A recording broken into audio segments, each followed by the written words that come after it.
টেস্টে 2000 রান এবং 200 উইকেট অনন্য ডাবলস ক্লাবের সদস্য হলেন মেহেদী হাসান মিরাজ।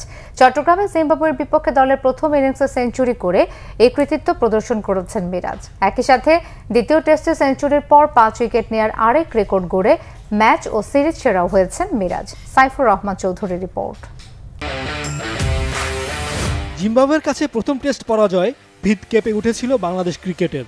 সিলেটে অমার্জনীয় ব্যাটিং ব্যর্থতা দেখিয়েছিল দল। তাতে হোম সিরিজেই টানা 5 টেস্টে হেরে কঠিন সমালোচনার মুখে ছিল টাইগাররা। তবে চট্টগ্রামে দ্বিতীয় টেস্টে হতাশ করেনি শান্ত বাহিনী। তাইজুল ইসলামের বোলিংয়ের পর সাদমান ইসলামের সেঞ্চুরিতে দ্বিতীয় দিনেই টেস্টের নিয়ন্ত্রণ তুলে নেয় বাংলাদেশ। তবে তৃতীয় দিনে টেস্টের সকল আলোই নিজের দিকে কেড়ে নেন দ্য ম্যাগনিফিশিয়েন্ট মেহেদী মিরাজ। প্রথমে 104 রানের সেঞ্চুরিতে দলকে প্রথম ইনিংসে 217 রানে লিড এনে দেন। টেস্টে এটি তার দ্বিতীয় সেঞ্চুরি। সাকিবের সুযোগ্য উত্তরসূরি মিরাজ শুধু এখানেই দায়িত্ব শেষ করেননি, এরপর বল হাতেও জ্বলে ওঠেন এবং 32 রানে জিম্বাবুয়ের 5 উইকেট তুলে নিয়ে তৃতীয় দিনেই দলকে এনে দেন জয়। একই সাথে এক টেস্টে সেঞ্চুরি ও 5 উইকেট নেওয়ার দুর্লভ আরেক রেকর্ডে তৃতীয় টাইগার হিসেবে সাকিব ও সোহাগ গাজীর পাশে নিজের নাম লেখালেন মিরাজ।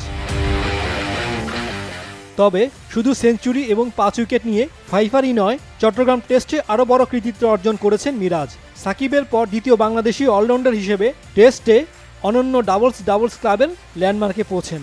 জিম্বাবুয়ের বিপক্ষে সিলেটে প্রথম টেস্টে 2 ইনিংসে 10 উইকেট নিয়ে বোলিংয়ে 200 ক্লাবের সদস্য হন এবং চট্টগ্রাম টেস্টে দারুণ সেঞ্চুরিতে 2000 রানের মাইলফলকে পৌঁছান মিরাজ।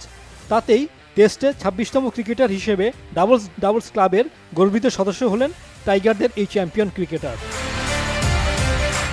সাকিব 54 টেস্টে এই কৃতিত্ব দেখিয়েছেন, কিন্তু 53 টেস্টে এই অর্জনে সাকিবকে ছাড়িয়ে গেলেন মিরাজ, যা টেস্টে পঞ্চম দ্রুততম ডাবলস।